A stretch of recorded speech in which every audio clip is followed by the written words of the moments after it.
Expand Design, a roomy cabin, dual tone interiors, 15 smart utility spaces, and a large boot space, all there to expand your life. Welcome to Easy Space. அதிவேக வீதியில் பயணிகள் போக்குவரத்து அனுமதி பத்திரங்களை வழங்குவதில் குளறுபடிகள் ஏற்படுவதாக இலங்கை தனியார் பஸ் உரிமையாளர்கள் சங்கம் குற்றம் சாட்டுகின்றது. இன்று நடைபெற்ற ஊடகவியலாளர் சந்திப்பில் அந்த சங்கத்தின் தலைவர் கெமனு விஜயரத்ன இந்த குற்றச்சாட்டை முன்வைத்த போதிலும் போக்குவரத்து அதிகாரிகள் அதனை நிராகரிக்கின்றனர். இலங்கையின் பயணிகள் போக்குவரத்து சபையில் 75% பங்களிப்பை தனியார் துறையை வழங்குகிறது. அதன்படி மொத்தமாக 21,000 தனியார் பஸ்கள் சேவையில் ஈடுபடுத்தப்பட்டுள்ளன.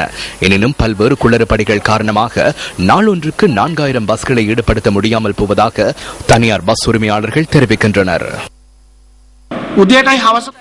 இந்த நிலைமையின் காரணமாக தனியார் பஸ் சேவை அதிகளவில் பாதிக்கப்பட்டுள்ளது. 50% வருமானம் குறைவடைந்துள்ளது. அதிவேக வீதிகளில் மாத்திரமே வருமானம் கிடைக்கின்றது.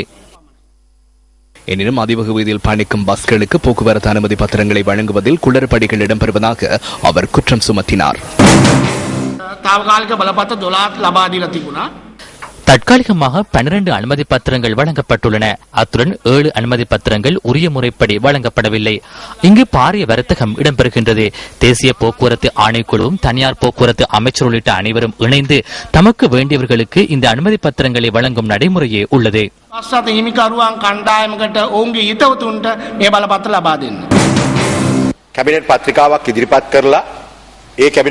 அமைச்சரவை பத்திரம் ஒன்றை முன்வைத்து விலைமனு கோரலூடாக அனைத்து மாகாணங்களுக்கும் இடையிலான பஸ் சேவைகள் இடம்பெறுகின்றன. நான் மிகவும் பொறுப்புடன் கூறுகின்றேன் கௌரவ சபாநாயகரே, அனைத்தும் விலைமனு கோரல்களின் படியே இடம்பெறுகின்றன.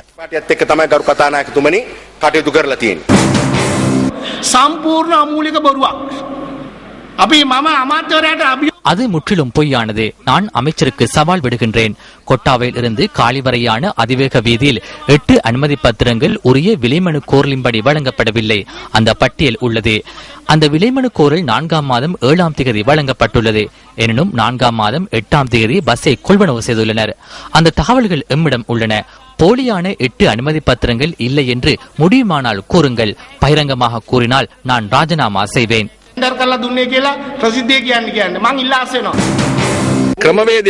நடைமுறை பிரகாரமும் நாட்டிலுள்ள சட்டத்தின் பிரகாரமும் அமைச்சரவையின் நடைமுறை பிரகாரமும் இந்த அனுமதி பத்திரத்தை வழங்க நாம் எதிர்பார்க்கின்றோம்.